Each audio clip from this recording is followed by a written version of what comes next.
And what you can see is the understanding of the U.S. military that they will be in contested airspace in the future going forward.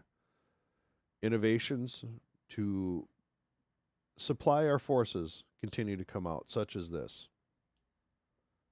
U.S. Air Force gets Eagle-inspired robots that glide at 109 miles per hour with 500-pound payload. This delivery is part of a broader effort to transform contested logistics operations by integrating precision-guided unmanned aerial delivery platforms.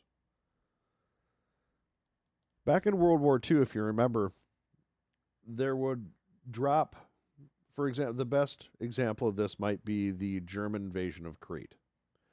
When the Germans invaded Crete, it was almost completely an airborne operation. And so many of the Ju 52s had to come by and drop canisters of supplies to these forces because they were unable to supply them navally because the British, the Royal Navy, had a iron grip on the Mediterranean. So they supplied the invasion of Crete almost exclusively by air. And in doing so, they would drop their supplies to them in parachute containers. Well, the United States is kind of taking a page out of that playbook and utilizing these same things, but that can glide and are precision guided. This comes with a great video, and we're going to play that right now.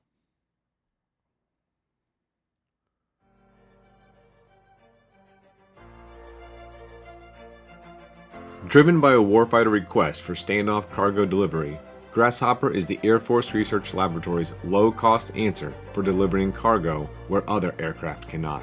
Grasshopper is a 100% autonomous standoff glider capable of delivering hundreds of pounds of cargo into challenging environments when launched from another aircraft.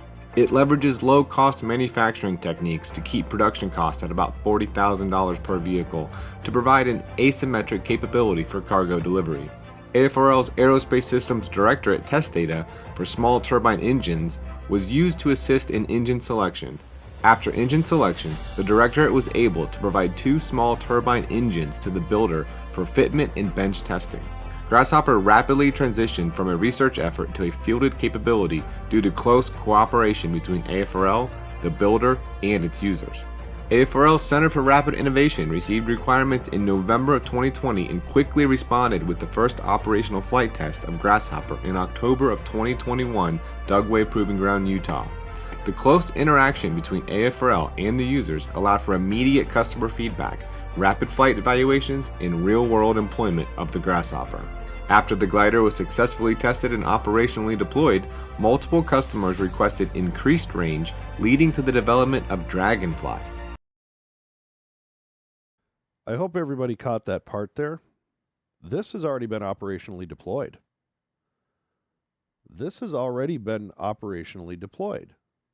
system had to have been classified for a few years because neither hide nor hair word of this has come out.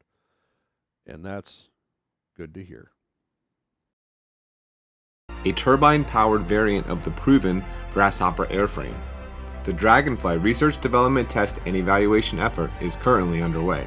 AFRL provides our nation and our warfighters with advanced technologies leading to reliable, effective, and integrated capabilities for use today and tomorrow.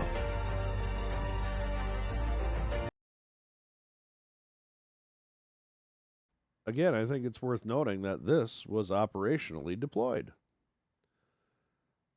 And to look forward, when you're thinking about the operational employment of something like this, for me, this comes down to the resupply of things such as the Marine Littoral combat units, the Marine Littoral regiments that are being put out in the, like was recently done with that exercise where Marine Littoral Combat Regiment was put on, I forget the name of the island, but right in the middle of the Luzon Strait, just north of the Philippines and just south of Taiwan.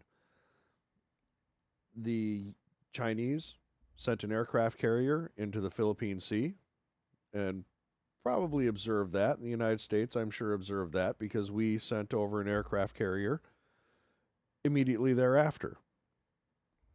But the understanding that Contested airspace is very likely going to be the situation that we have to deal with. The ability to supply our forces on these little rocks in the middle of nowhere has been a concern of mine for the longest time. This is my video that I did. It's called United States Marine Corps being set up for another Wake Island. The reason I title it that is because of the supply situation. And in this video, I go through the congressional failures, one after another, in the logistical frame when it comes to supplying our forces. We have a doctrine that says area denial. We're going to put Marine regiments and small Marine units and Army units on these scattered islands in the Pacific, in the Western Pacific, in the Southern Pacific, in the Philippines, in the first island chain, Japan. And we're going to deny area access. You can see my co-host today. Yet we can't supply them. Congress has failed to adequately appropriate funding for the programs to supply these forces that are going to be essentially stranded on these islands. So when you come up with a program such as this, such as Grasshopper, where you can send supplies longer range in a contested airspace without the use of an airfield, that being the most important thing. Because if you think you're going to have an airfield that isn't under missile fire or air attack in the first island chain or in that area, you got another thing coming, mister. Especially after what we just saw happen in Pakistan over the last few days.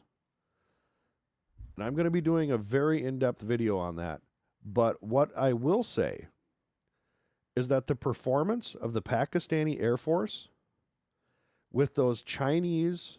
I'm trying to find the exact make and model of them. I think, yep, the PL-15 air-to-air missile is showing that area denial is a very effective strategy if you can logistically support it. Again, that's going to be a separate video all to itself, but the Pakistani Air Force utilizing Chinese aircraft and Chinese missiles performed exceptionally. Now, India is denying this, as you would. But the anecdotal and circumstantial evidence is coming out that the Pakistani Air Force performed exceptionally using advanced Chinese air-to-air missiles with ranges of over 150 to 300 kilometers. So the ability to supply by using glide vehicles to supply a Marine Littoral Combat Regiment or an Army force stuck out on a Filipino island becomes vital. And again, I'm going to be doing a separate video on what happened in India and Pakistan. It is so not getting the coverage it needs. It was historic. One of the largest air battles since probably the Vietnam era, or probably longer. Maybe Egypt versus Israel is probably the last time we saw aerial combat on the scale of what we just saw. And it's not getting any news anywhere. That's going to be a really fun video. I'm looking forward to doing that. But it directly impacts this story here. Because if you're using long-range air-to-air missiles, area denial weapons, essentially, how are you going to supply your forces that you've decided to put out in the middle of the Luzon Strait? How's that going to happen? Well, this may be one of the ways. Thinking outside the box. That's what we need. And I'm glad to see we're doing it. I hope you liked this video. If you did like it, hit the like button. Hopefully you'll subscribe, share it with a friend. Let them know that the United States is thinking outside the box on how they're going to supply people on the middle of some rock in the middle of the ocean in a area denial fight with a near-peer adversary whose weapon systems have just been proven to be highly effective. Thank you.